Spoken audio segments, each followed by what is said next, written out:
வாழ்க வையகம், வாழ்க வையகம், வாழ்க வளமுடன்.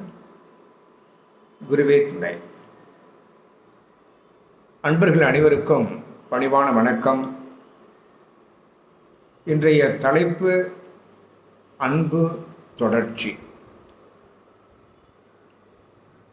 சென்ற தடவை அன்பை பற்றி கொஞ்சம் ஆராய்ந்து பார்த்தோம். அவற்றில் சில விஷயங்களை கற்றுக்கொண்டோம். அன்பு, நேசம், பிரியம், காதல், லவ், இப்படி பல அர்த்தங்களை உள்ளடக்கியதாக உள்ளது. இந்த அன்பு எவர் மீதும் எதன் மீதும் செலுத்தப்படுவது. அப்படி செலுத்தப்படுகின்ற அன்பு 3 வகையாக பிரிக்கலாம். சாத்தியம், சாதனம், சித்தம். குறிக்கோள், கருவி, இதன் மூலம் நாம் அனுபவிக்க இருக்கக்கூடிய சந்தோஷம், நாம் இப்படி 3 வகையாக பிரிக்கலாம். அந்த ஆய்வின் முடிவிலே கடைசியாக நாம் கேட்டிருந்தோம், இந்த 3லும் நாம் செலுத்துகின்ற அன்பின் அளவுகோல் ஒரே மாதிரியாக இருக்கிறதா, வேறுபடுகிறதா? வேறுபடுகிறது என்று சொன்னால் எந்த அளவில் அது வேறுபடுகிறது என்ற கேள்வியோடு அதை நாம் முடித்திருந்தோம். இப்பொழுது அதற்கான விடை காண்பதற்காக மீண்டும் ஆராய்ந்து பார்ப்போம். அன்பர்களே, சில உதாரணத்தை சொல்லி உங்களுக்கு புரிய வைக்கலாம் என்று கருதுகிறேன்.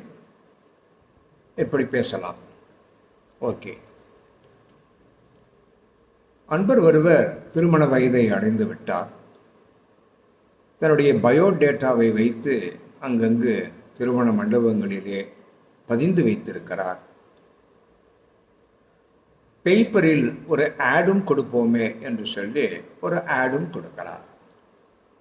அந்த விளம்பரத்திலே தன்னுடைய எல்லா விவரங்களையும் சொல்லுகிறார். விவசாய படிப்பு, இன்ஜினியரிங் படித்திருக்கிறேன், எனக்கு ஒரு 20 குழி நிலம் இருக்கிறது, ஒரு சின்ன கிணறு இருக்கிறது, அந்த கிணறை ஆழப்படுத்த வேண்டும், விவசாயத்தை செழிக்க செய்ய வேண்டும், விவசாய படிப்பு படித்த காரணத்தினாலேயே நான் விவசாயத்தை தழுவி இருக்க விரும்புகிறேன் என்றெல்லாம் போட்டு தன்னுடைய பயோடேட்டா, தன்னுடைய ஃபோட்டோ, தன்னுடைய ஃபோன் நம்பர், இவையெல்லாம் போட்டு அவர் இப்படி விளம்பரம் கொடுக்கிறார். ஒரு டிராக்டர் வைத்திருக்கக்கூடிய பெண் இதற்கு விண்ணப்பிக்கலாம். அதனோடு ஒரு டிராக்டர் படத்தையும் போட்டிருக்கிறார். இதுதான் அவருடைய ஆட். இப்பொழுது அவருக்கு வேணுங்கிறது சாத்தியம் அண்டு சாதனம். சாத்தியம் என்ன? குறிக்கோள் என்ன? மணப்பெண் தேவை. அவருடைய நோக்கம் என்ன? விவசாயம். அதை அடைவதற்கு ஒரு கருவி, அந்த கருவி டிராக்டர். ஆக இப்பொழுது மணப்பெண்ணுக்கு முக்கியமா அல்லது கருவிக்கு முக்கியமா? மணப்பெண் மீது அன்பு அதிகம் செலுத்துகிறாரா அல்லது கருவியின் மீது அன்பு செலுத்துகிறாரா? நமக்கு நன்றாகவே தெரிகிறது அவருடைய நோக்கம். அவர் எதன் மீது அன்பு செலுத்துகிறார்? கருவியின் மீது அன்பு செலுத்துகிறார். அந்த மனைவியும் தேவை, அதைவிட முக்கியம் கருவியாகிய டிராக்டரும் தேவை. ஆக இங்கு வேறுபடுகிறது, சாத்தியமும் சாதனமும் வேறுபடுகிறது. You understand? I hope you understand. You will accept also what I am telling. Okay. ஆக இங்கு வேறுபடுவதை பார்த்தோம். இப்பொழுது கருவியை எடுத்துக்கொள்வோமே. ஓகே, அதுக்கு ஒரு உதாரணம். நம்மிடத்தில் ஒரு ஸ்கூட்டர் இருக்கிறது. ஒரு 2-3 ஆண்டுகளுக்கு முன்பு அது வாங்கினோம். அதை பயன்படுத்தி கொண்டிருக்கிறேன். மிக அழகாக மெதுவாக போய் வருவதற்கு நல்ல உபயோகமாக இருக்கிறது.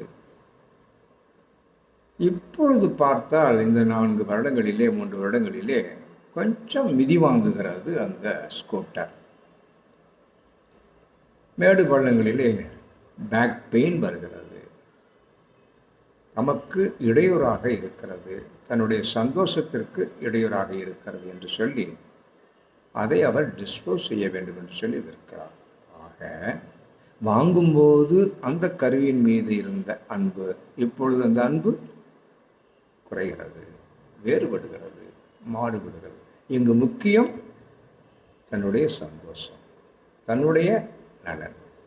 ஆக இங்கேயும் நம்மளுக்கு கருவியின் மீது உள்ள அன்பு வேறுபடுகிறது. இது நன்றாகவே புரியும். ஆக இதிலிருந்து நாம் தெரிந்து கொள்ள வேண்டியது என்னவென்று சொன்னால், நாம் நம்மீது செலுத்துகின்ற அன்பு முழுமையானதாக இருக்க வேண்டும், நிபந்தனைகளுக்கு உட்பட்டு இருக்கக்கூடாது, நிபந்தனை அற்றதாக இருக்க வேண்டும் என்று விரும்புகிறோம். ஆகவேதான் சாத்தியத்தின் மீதும் சாதனத்தின் மேலும் நாம் அன்பு செலுத்துவதை மாறுபடுத்திக் கொள்கிறோம். அப்படி என்று சொன்னால் அங்கு நம்முடைய அன்பு செலுத்துகின்ற அளவீடு வித்தியாசப்படுகிறது. இப்பொழுது என்ன பிரச்சனை என்று சொன்னால், இந்த 3 மீதும் நாம் செலுத்துகின்ற அன்பு ஒரே அளவில் இருக்க முடியாதா, இருக்கக்கூடாதா? அதுதான் கேள்வி. அதற்கும் உபனிஷத்துகளிலே மிக அழகாக சொல்லப்பட்டிருக்கிறது உபாயங்கள். அதை கொஞ்சம் கவனிப்போம். இந்த உலகம் எண்ணிலிருந்து வேறுபட்டது கிடையாது, மாறுபட்டது கிடையாது. இந்த உலகம் எண்ணிலிருந்து வேறுபட்டது கிடையாது, மாறுபட்டது கிடையாது. இந்த புரிதல் வேண்டும். சாத்தியமும் சாதனங்களும் பின்னி பிணைந்திருக்கிறது. சாத்தியமும் சாதனமும் பின்னி பிணைந்திருக்கிறது.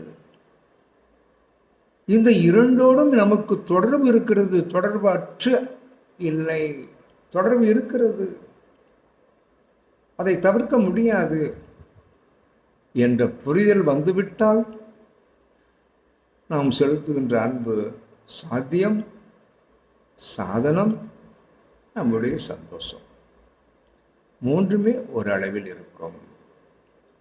இதையெல்லாம் நாம் தெரிந்து கொள்ளும் பட்சத்தில், புரிந்து கொள்ளும் பட்சத்தில், ஆக நம்முடைய குறிக்கோள் மீது, நம்முடைய கருவி மீது, நாம் பெறுகின்ற சந்தோஷத்தின் மீது ஒரே வகையாக அளவில் நாம் அன்பு செலுத்த கற்றுக்கொள்ளலாம்.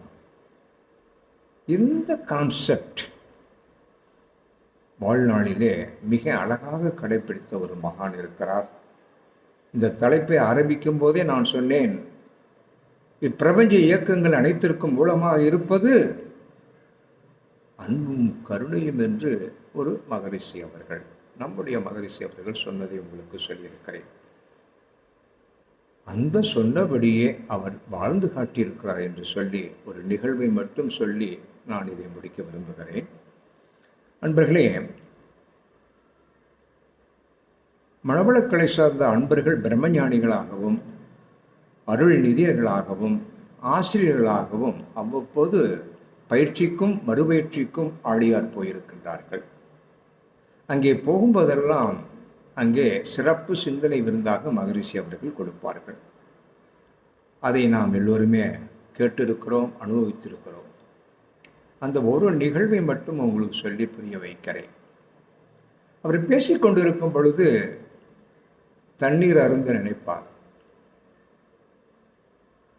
ஓகே, அங்கு முன்னாலே ஒரு டம்ளர், அதுக்கு மேலே ஒரு மூடி, தன் கை கொண்டு போய் அந்த மூடியை லேசாக எடுத்து அங்கு மேஜை மீது வைப்பார். அந்த டம்ளரை கையில் எடுப்பார், மெதுவாக கொண்டு போய் அதை அருந்துவார். அருந்திய பின்பு அங்கு போய் அதே மேஜையில் வைப்பார், மூடியை எடுத்து மூடி விடுவார். கர்ச்சீப்பை எடுத்து இந்த உதடில் லேசாக ஒற்றிக்கொள்வார். அந்த மீசையில் அப்படியே பட்டும் படாமலும் படைத்துக் கொள்வார். மீண்டும் கர்ச்சீப்பை அந்த இடத்தை வைத்துக் கொள்ளுவார். இதையெல்லாம் நாம் உற்று கவனித்திருந்தால் தெரியும், அவர் அன்பும் கருணையும் தான் இந்த பிரபஞ்சத்தில் மூல காரணமாக இருந்து கொண்டு இயக்கிக் கொண்டிருக்கின்ற உணர்ந்த காரணத்தினாலே தன்னுடைய குறிக்கோளாகிய சாத்தியம், தண்ணீர் அருந்துவதற்கு பயன்படுத்துகின்ற கருவிகள், தன்னுடைய மகிழ்ச்சி மூன்றையும் இணைத்து அவர் எடுக்கிற விதம், வைக்கின்ற விதம், அந்த பாங்கினை பார்த்தாலே இந்த கான்செப்டை வாழ்நாள் முழுவதும் கடைப்பிடித்த மகான் ஒருவர் மகரிஷி அவர்கள். இதை நாம் புரிந்து கொண்டு அவரிடமிருந்து கற்றுக்கொண்டு நாம் நம்முடைய வாழ்க்கையிலே சாத்தியம், சாதனம், நம்முடைய மகிழ்ச்சி மூன்றையும் ஒன்றாக்கி கொள்ளும் பட்சத்தில் அமைதி நிலவும், சந்தோஷம் ஆனந்தமாக மாறும், ஆனந்தம் பேரானந்தமாக மாறும் என்று கூறி இந்த அளவிலே முடிக்கிறேன். I hope you understand. Thank you.